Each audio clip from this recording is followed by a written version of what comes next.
Kita berkumpul dengan beliau yang ikhlas. Amin ya rabbal alamin. Alhamdulillah telah hadir pembicara di tengah kita, yaitu Ibu Saja Siti Rodhiyah. Langsung saja kita lanjut kepada agenda berikutnya, yaitu inti acara pada hari ini, penyampaian materi kajian keluarga Samarah yang akan disampaikan oleh Ibu Ustazah Siti Rodhiyah. Kepada beliau kami bersilakan.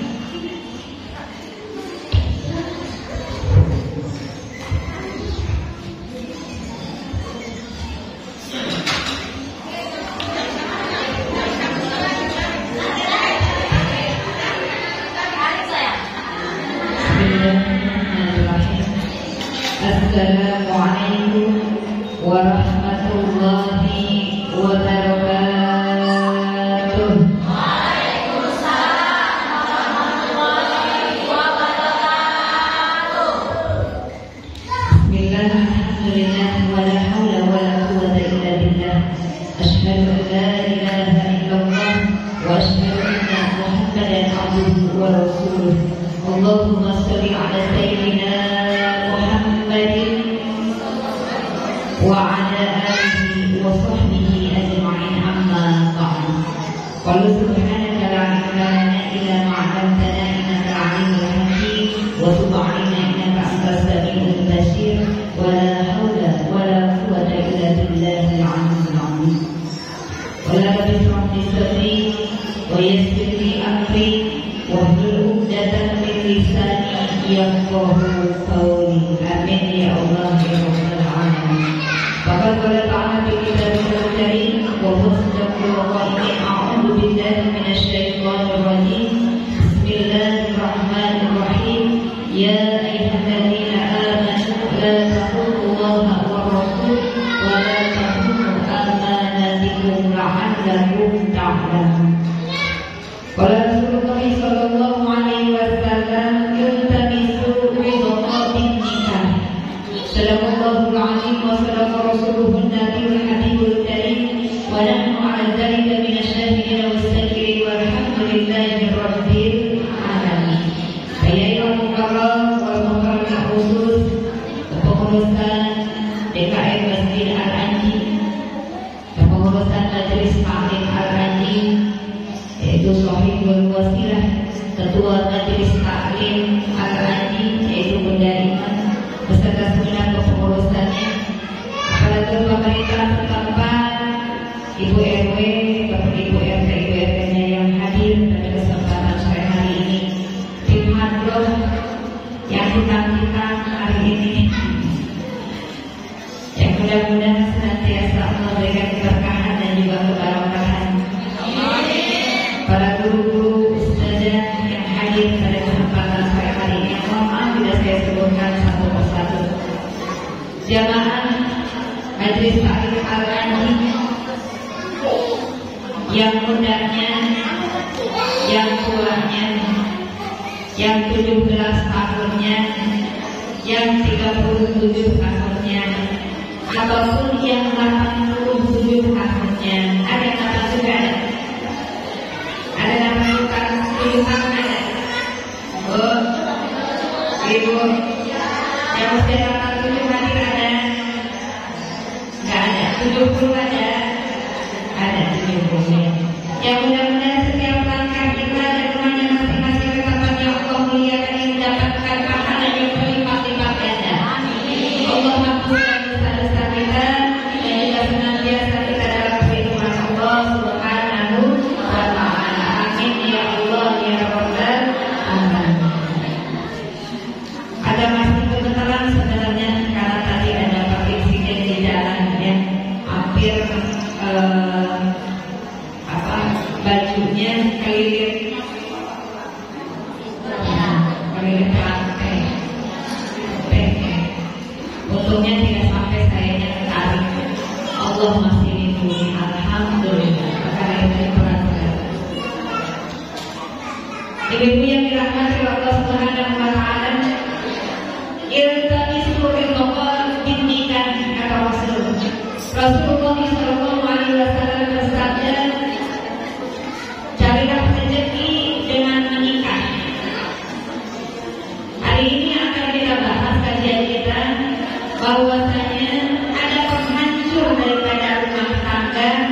ada juga pembina ataupun meramalkan dalam rumah tangga. Karena waktunya tidak bakal cukup, kita akan membahas tentang 9 kehancuran yang akan menyebabkan kehancuran di dalam rumah tangga kita.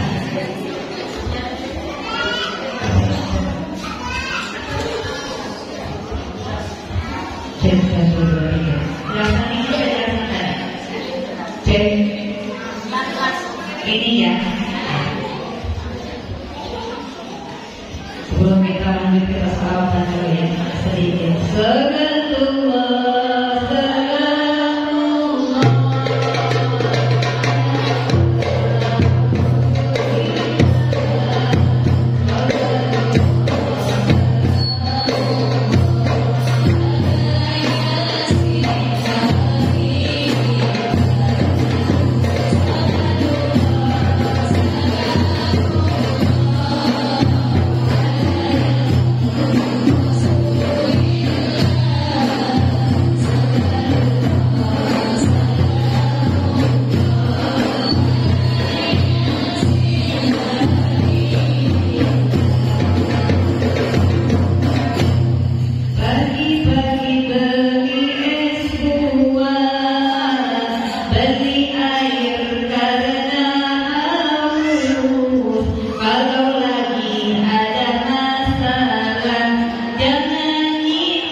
Ketika kita memiliki masalah, ya kita anggap masalah di dalam rumah tangga, kemudian tidak ada jalan keluarnya, tidak ada tempat untuk mencurahkan isi hatinya, apalagi ketika kita mencurahkan isi hati kita kepada suami tidak didengar. Saya nggak ada laki-laki di sini ya Bu ya, Ibu. Kita perempuan itu biasanya ketika mau bercerita mau didengar, ketika ada masalah maka dia pengen ada yang mendengarkan.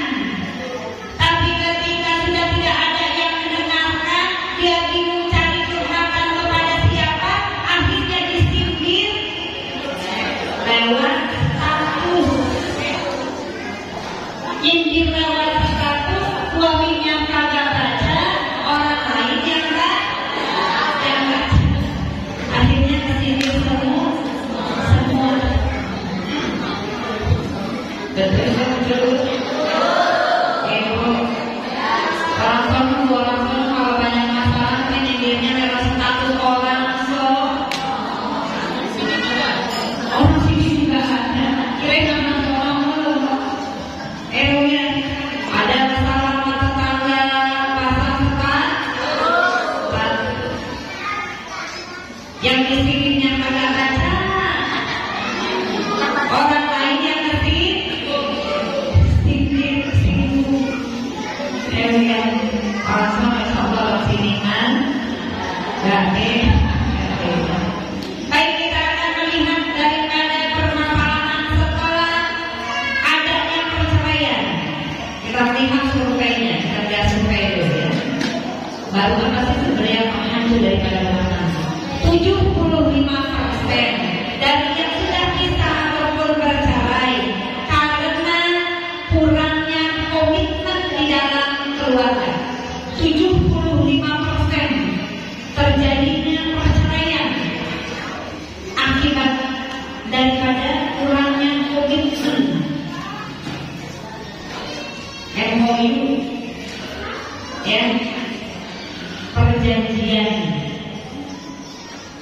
Ibu bikin perjanjian, Pak Nina bikin, ada yang bikin?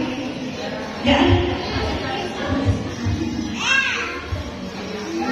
Di sini yang menikahnya tahun 2004 ya, 2004 ya, 2004, 2002, 2001,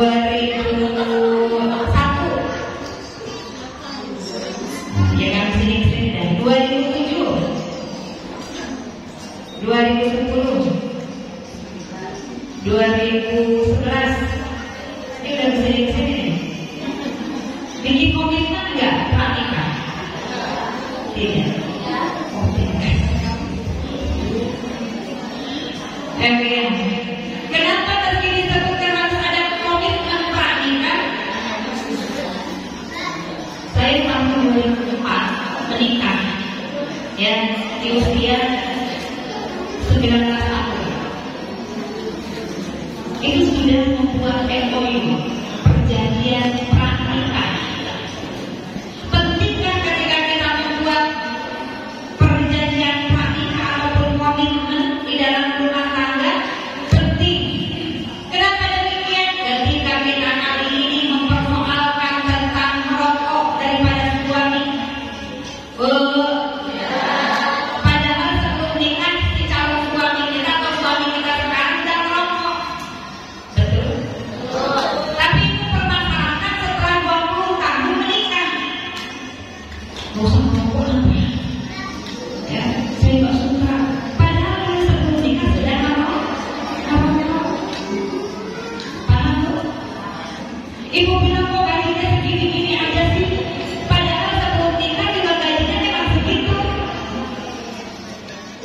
Kenapa baru dipersoalkan sekarang? Ibu, kok karena lo mahal? Makanya dipermasalahkan. Salah satu perjanjian pranikah saya itu salah satunya yang tertua, salah satunya ini. Suami tidak boleh merokok. Jadi nanti ketika ada suami saya itu tidak boleh orang yang merokok, karena memang dari awal sudah suka rokok. Bukan karena saya mengharamkan rokok gitu ya, mengikuti ulama yang mengharamkan rokok, tidak. Bagi suami siapapun ataupun orang lain silakan kalau tidak mengharamkan, tidak. Tapi bagi saya tidak suka, gitu ya. Makanya dituangkan di dalam komitmen pranikah. Paham nggak Bu? Nyambung berarti ya? Kenapa mesti ada komitmen? Jangan mempersoalkan sesuatu yang memang dulu sudah ada. Kenapa hari ini diungkit? Kita udah tahu suami kita, ya, sebelum nikah aja begitu. Begitu. Dandanannya serada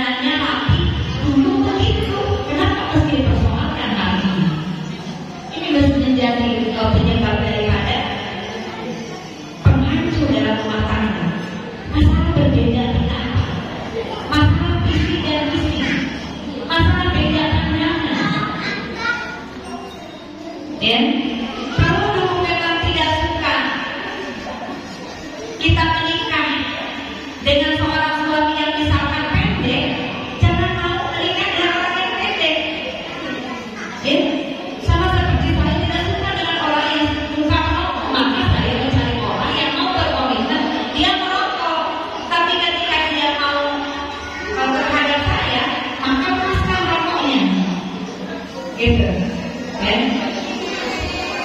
Emang suami saya merokok, dulunya merokok. Karena memang saya berkomitmen terhadap diri sendiri. Nanti sudah punya suami tidak rokok, calon suami saya melepaskan rokoknya. Sampai sekarang komitmen itu terjadi. Begitu. Jadi ternyata 75% perceraian karena akibatnya kurang komitmen. Satu. Yang keduanya 57,6% yaitu terjadi karena perselingkuhan. Karena perselingkuhan. 59,6% terjadi perceraian karena perselingkuhan. Karena perselingkuhan. Mau tambah lagi mau? Mau ditambahkan lagi mau? Ya, nanti bantunya nanti. Supaya semua nih materinya masuk semua ya. Jadi 59,6% akibat perselingkuhan. Baik perselingkuhan dengan mantan. Awas, tuh. Ada saya berkat PWK. Celepok ya. Kalau berselingkuh lagi. Biasanya reuni ya. Reuni ya. Yang salah bukan reuninya sebenarnya. Yang salah orangnya. Ya. Karena perselingkuhan. Baik perselingkuhannya via media sosial ataupun karena pertemuan ataupun di dunia kerja. Di dunia kerja. Ya, di lingkungan kerja ataupun lewat media sosial, mulai TikTokan, ini ibu, TikTokannya duet mau dengan suami orang, duet mau dengan mantan pacar, duet mau dengan teman yang baru kenal di TikTok, di media sosial, di Facebook, yang akhirnya lama-kelamaan dari mata turun ke hati, dari media sosial turun ke dunia nyata. Terjadinya perselingkuhan 59,6%. Kemudian 57,7% terlalu banyak konflik. Ini yang akan kita bahas selanjutnya. Terlalu banyak konflik di dalam rumah tangga. Allah berfirman di dalam Al-Quran, A'udzubillahi minasyaitonir rajim. Bismillahirrahmanirrahim. Ya ayyuhalladzina amanu la taqullaha wa rasul wa la taqulu amanatikum la'allakum ta'lamun. Ya ayyuhalladzina amanu, wahai orang-orang yang beriman, la taqullaha wa rasul, janganlah kau mengkhianati Allah dan juga Rasulnya.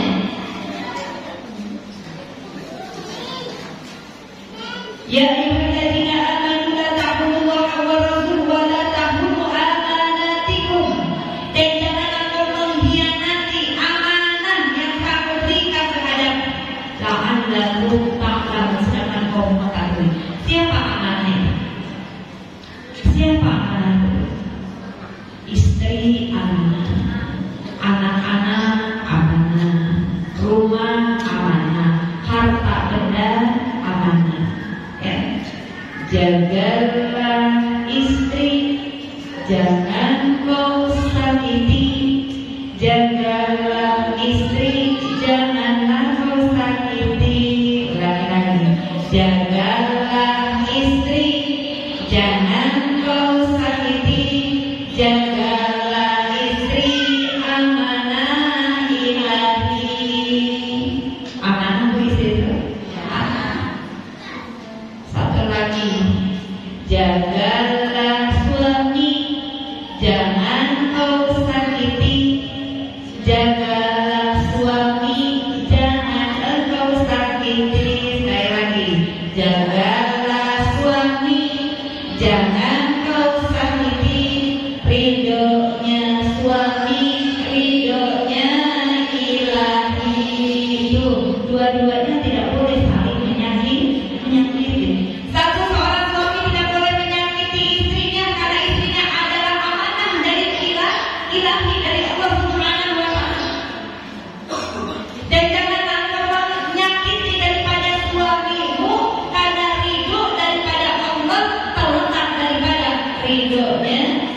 ridhonya Allah terletak pada suami.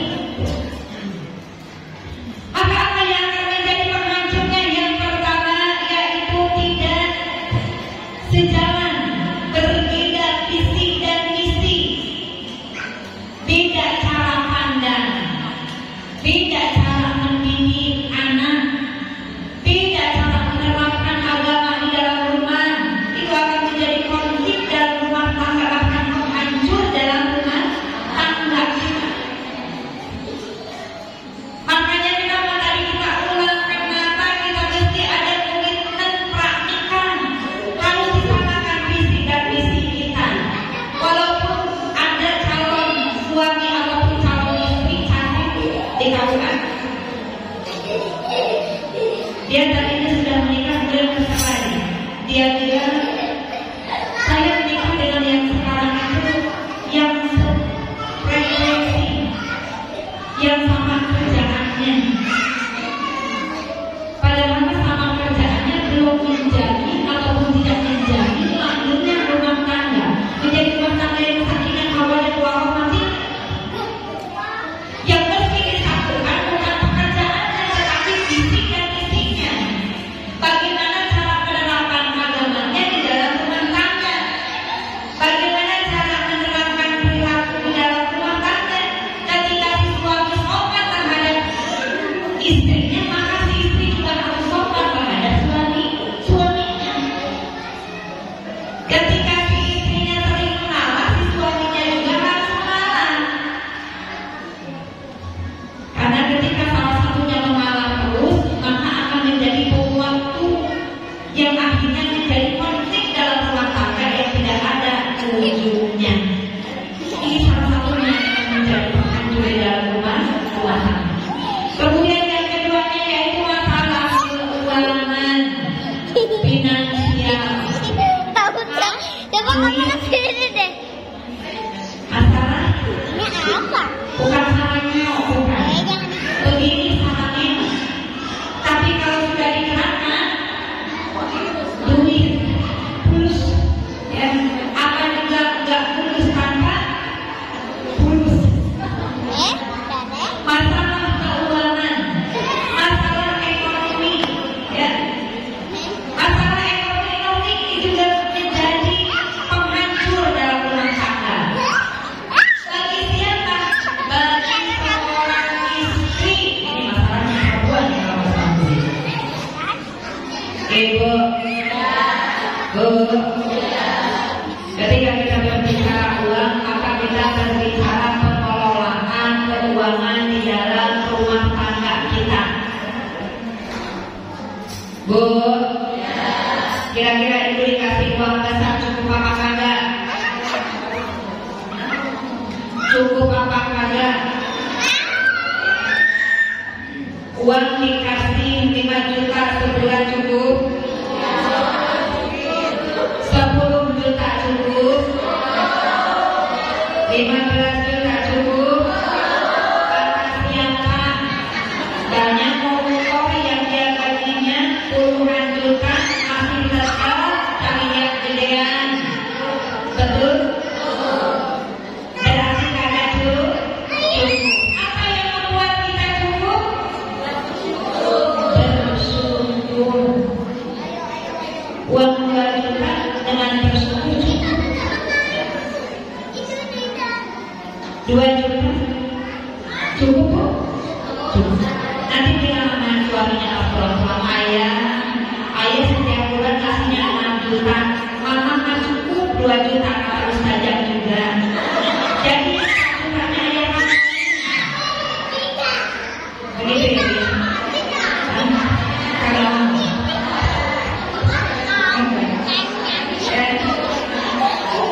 pada ketika di komitmen pernikahan, ya, komitmen pernikahan, maka buatkan komitmen tersebut bahwasanya berapapun daripada apa yang kita inginkan terhadap istri, maka kita syukuri.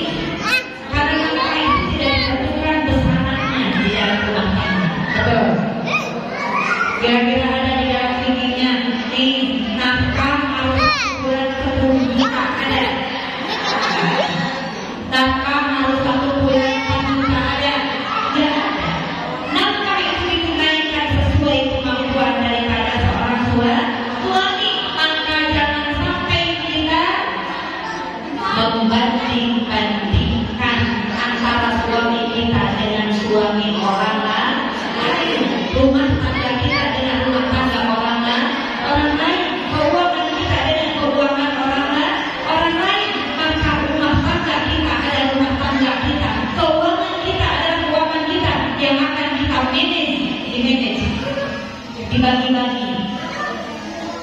Kalau ibu cukupnya beli bedaknya yang harga 50.000, ibu jangan minta beli bedak yang 150.000. Ya, yang pusing siapa? Kita pusing. Terus minta lagi sama suami juga itu pusing. Kalau kita mampunya membeli pakaian 150.000, jangan minta beli pakaian 700.000. Lihat keuangan kita. Kalau kita mampunya belanja setiap harinya cukupnya 30.000 sampai 50.000, ibu jangan belanja satu harinya 100.000. Sesuaikan dengan keuangan kita. Atau jangan harus dengan yang bergigi, disesuaikan. Yang bergigi tidak hanya daging aja, ya Bu ya. Jadi disesuaikan keuangan supaya apa? Supaya keuangan tersebut tidak menjadi konflik di dalam rumah tangga atau terpengaruh dalam rumah tangga. Tiga, ya. Kurangnya komunikasi. Komunikasi itu penting. Komunikasi itu apa Bu? Ibu ngobrol. Banyak ribut. Sama siapa ngobrolnya? Suami siapa? Ya. Jadi ngobrol sama suami itu kan masalah. Ngobrol sama suami orang. Ya, yang akhirnya malah menjadi orang ketiga. Masalah apapun itu, dari mulai masalah kecil sampai masalah besar. Bahkan suami kita atau istri kita jadikan sahabat terbaik daripada sahabat-sahabat yang ada di luar sana. Kalau suaminya sudah dijadikan sahabat, maka tidak bakalan kita mengadu sedikit pun sama orang lain. Suami kita tetap cukup. Tapi wahai para suami, mana suaminya? Kepada suami sekalian, wahai para suami, maka dengarkanlah keluhan-keluhan daripada seorang istrinya. Wahai para suami, jangan pernah menutup daripada kupingnya dari keluhan daripada istrinya. Istrinya sudah capek di rumah. Bukan suami aja yang capek kerja, istrinya di rumah capek. Di rumah sekali berantakan, udah diberesin berantakan lagi, nyuci piring ada lagi, udah nyuci baju ada lagi bajunya, udah beres-beres sampai malam. Mumet apa Bu? Mumet Pak. Apalagi dapatnya kenyamanan. Akhirnya cari kenyamanan di luar daripada suaminya. Tuh, yang salah siapa Bu? Suami.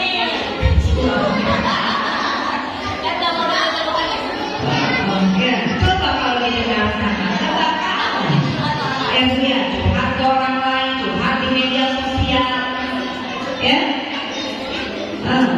Di media sosial apa yang keluar dari media sosial? Kenapa ketika kita berbicara komunikasi dengan suami, komunikasinya lancar, sekecil apapun permasalahannya, bahkan urusan lancar pun.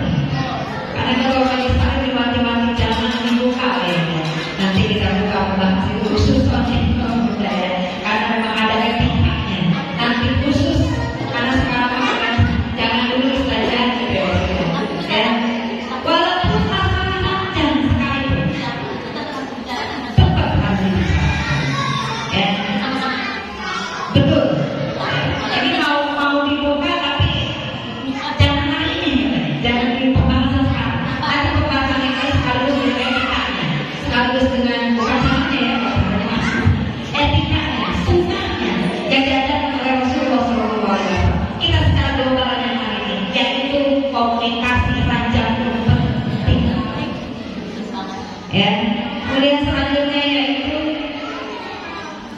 kekurangan keintiman di dalam rumah tangga itu ibu.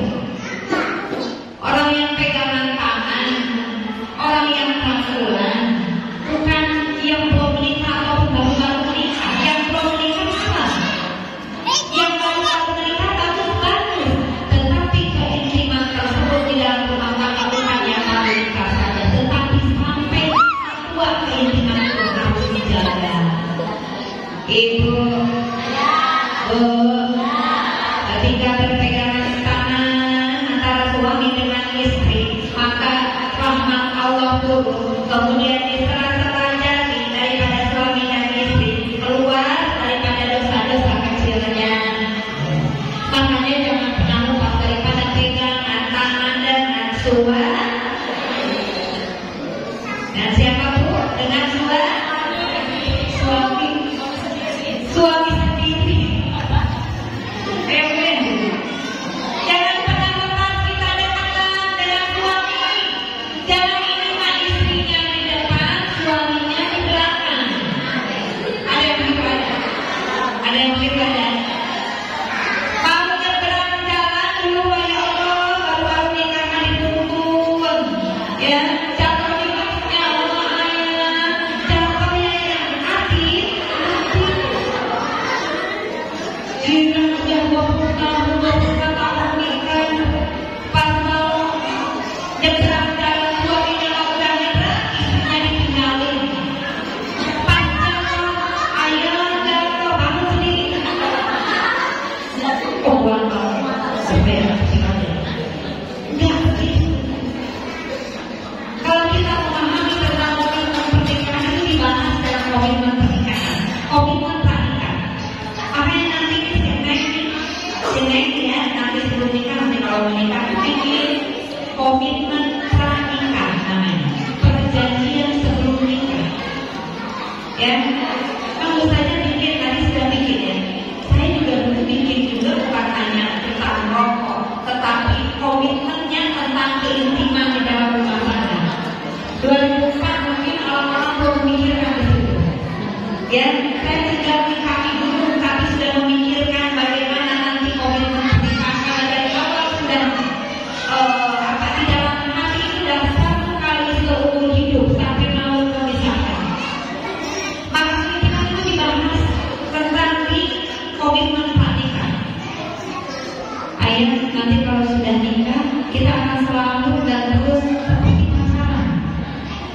Kalau pacaran memang lama, tapi ketika menikah kita akan terus selamanya bilang sayang, bilang yayang, bilang beb, dan terus berpegangan tangan. Misalnya sampai sekarang begitu, sampai sekarang begitu. Ya, sampai sekarang begitu.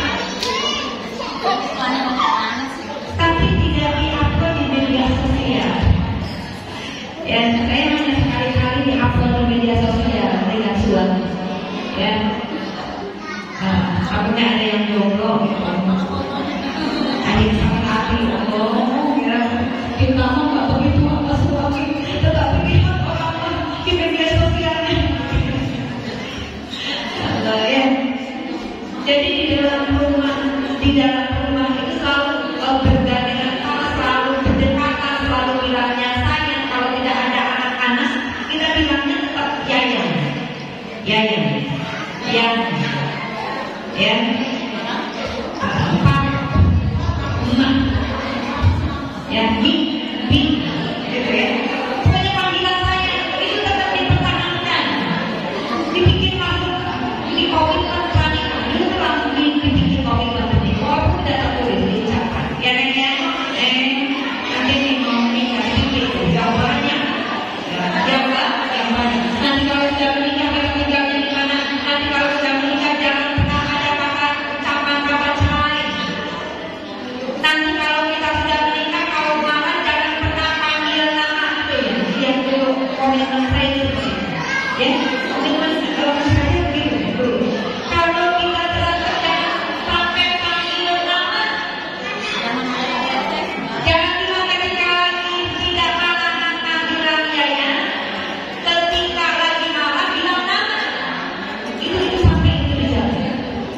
ya. Sampai itu jam. Emang saja suka berantem. Biasanya suka berantem apa ya? Wajar. Ya, karena berbeda pendapat wajar. Yang tidak wajar itu malahannya sampai lewat 3 hari. Sebelum 3 hari permasalahan sudah selesai. Ya. Selanjutnya yaitu menikah usia dini. Nah ini dipasang ya, anak-anak remaja. Kenapa ada pemacu dalam rumah tangga yaitu akibat pernikahan dini? Pernikahan dini kalau dulu nggak ada lagunya ya, zaman-zaman kita nih. Ya, pernikahan dini.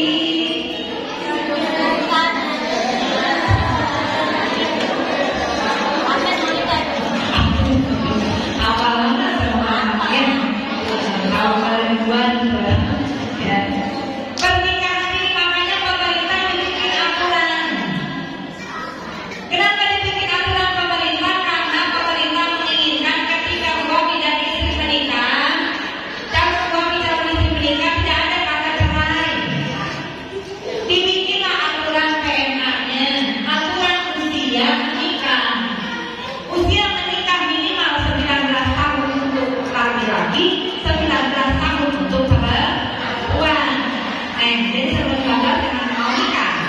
Ya, jangan pakai pacaran deh. Ya. Idealnya, dengerin. Idealnya menikah di usia 21 tahun perempuan, 25 tahun laki-laki idealnya.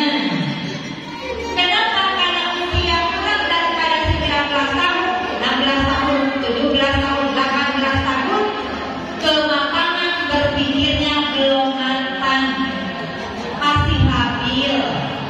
Kalau memutuskan permasalahan di dalam rumah tangga, gak bisa dengan emosi, harus dengan pemikiran matang.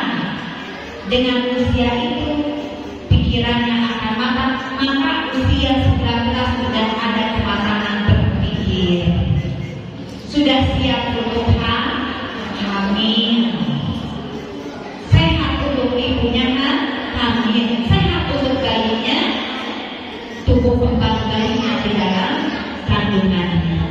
Ya. Kemudian ada yang selanjutnya berapa ya? Yang berapa? 8 ya? Ya 8. Pernikahan akibat perjodohan, dijodohkan. Ada di sini yang dijodohkan? Ada yang dijodohkan? Oh alhamdulillah. Tapi berkaya sekarang ya? Oh masya Allah. Zaman dulu. Zaman apa Bu? Zaman dulu. Kalau zaman sekarang susah. Ya. Kalau zaman dulu perjodohan lancar.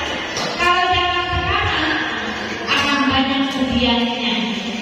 Ketika orang tuanya yang menjodohkan. Karena suatu saat ketika ada konflik dia balik ke dalam orang tuanya. Bu, ibu dulu takut sama orang tua. Takut. Kalau anak sekarang takut enggak yang sekarang anak-anak. Betul nggak? Masih bisa bicara sama orang tua. Kalau bilang nggak mau, bilang enggak. Anak sekarang ya. Iya. Kalau anak dulu makanya dibilang sama orang tua diam. Masuk balik ikut aja. Kalau zaman sekarang ya ketika berbicara tentang perjodohan nanti akan terjadi konflik. Ya, kemudian adanya KDRT di dalam rumah tangga. Yang ke-8 alasan. Yang ke-8 yaitu ada terjadi kekerasan dalam rumah tangga. Fisik. Bu, fisik itu sudah main tangan, jepret, biru kanan, jepret mukanya biru, ataupun badannya misalnya biru karena ditendang dan lain sebagainya. Kita berpikir lagi, ketika kita menikah, apakah kita berbicara atau bersaling? Dicintai atau bersaling? Dicintai. Kalau perempuan itu adalah perempuan terlemah, ya. Jadi ketika sudah menikah kemudian disakiti, apalagi sudah ada KDRT yang membahayakan dalam rumah tangga, maka itu sudah harus kita bicarakan dengan hati ke hati. Kalaupun tidak langsung kita melaporkan ke polisi misalkan, ataupun memutuskan untuk berpisah, maka bicaralah dari hati ke hati. Bicara. Apakah KDRT-nya ada sebabnya? Ataupun memang sifat daripada suaminya? Kalau KDRT-nya sudah membahayakan si istrinya, maka itu wajib untuk melaporkan ke pihak berwajib. Kalau masih bisa antara hati ke hati untuk memperbaiki rumah tangga supaya seorang suami tidak menyakiti KDRT terhadap istrinya, atau istrinya tidak KDRT terhadap suaminya, maka bicarakan antara hati ke hati sehingga dapat solusi ataupun bahkan dapat ada jalan keluar supaya tidak terjadi saling menyakiti kedua-duanya. Yang terakhir, kehancuran dalam rumah tangga itu akibat narkoba, obat-obatan terlarang, kemudian seks itu misalkan si suaminya jajan di luar gitu ya, seks bebas, kemudian judi ya, kalau sekarang judi online, obat-obatan terlarang, belanja, kecanduan belanja. Ada di sini ibu yang kecanduan belanja? Ada apa? Biasa aja yang kelihatan ya. Maka yang sekarang hangat-hangatnya yaitu judi online. Sampai ada seorang istri saking keselnya dia seorang perwira polisi membakar suaminya karena uang belanja yang alunan uang belanja dipakai judi online. Ada seorang tentara, kemudian karena dia terlilit karena judi online, akhirnya dia bunuh diri. Ada seorang pemuda juga bunuh diri karena terlilit judi hutang. Ternyata bukan hanya DPR, MPR, bukan hanya perwira polisi, bukan hanya orang-orang biasa yang terlibat terhadap judi online, anak-anak juga masuk judi online, menjadi korban judi online. Begitu kagetnya ketika saya, karena memang di Kementerian Agama sekarang dibikin satgas judi online itu, ketika melihat judi online itu dipikirnya cuma hanya apa ya? Iya, ternyata pas dilihat itu ada mainan game. Coba ibu kalau anaknya main game dilihat, kamu itu termasuk terhadap judi online. Ya, coba dilihat, diperhatikan. Nah, sekarang judi online ini sedang marak dan juga bertebaran, sehingga kenapa menjadi penghancur, menjadi korban. Siapa istrinya menjadi korban, atau membuat dirinya juga menjadi korban. Membuat perceraian juga banyak karena istrinya tidak kuat dengan apa? Dengan suaminya terus bermain judi online. Kalau dulu judi itu ada namanya togel. Sekarang semuanya pindah ke online, jadi togel ya, nomor. Semuanya pindah ke online. Kalau bapak-bapak anak-anak judi online, kalau ibu-ibunya pinjol, pinjaman online. Ibu hati-hati bu, pinjam dana 100.000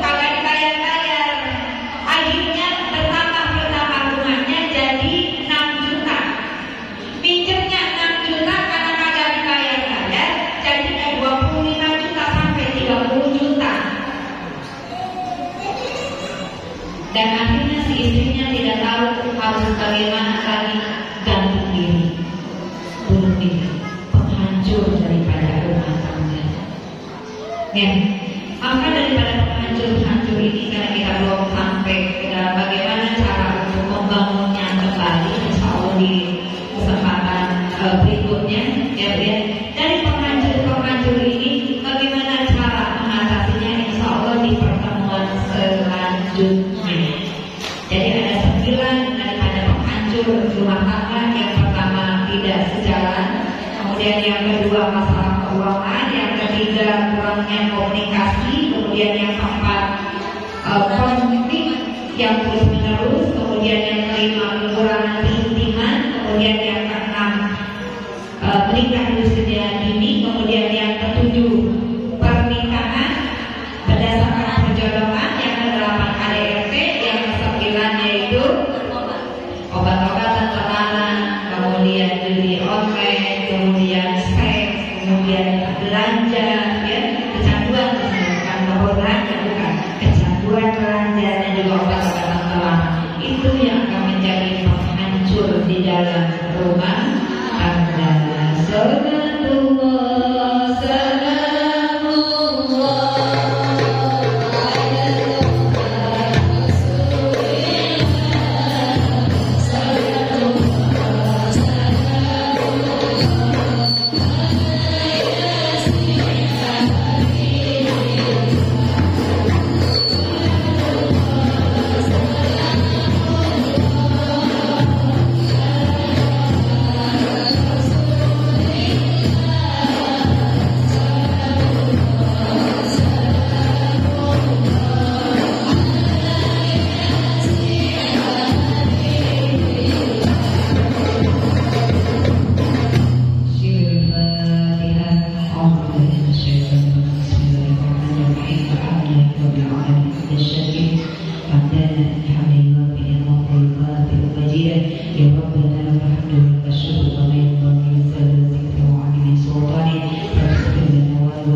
Wassalamualaikum warahmatullahi wabarakatuh.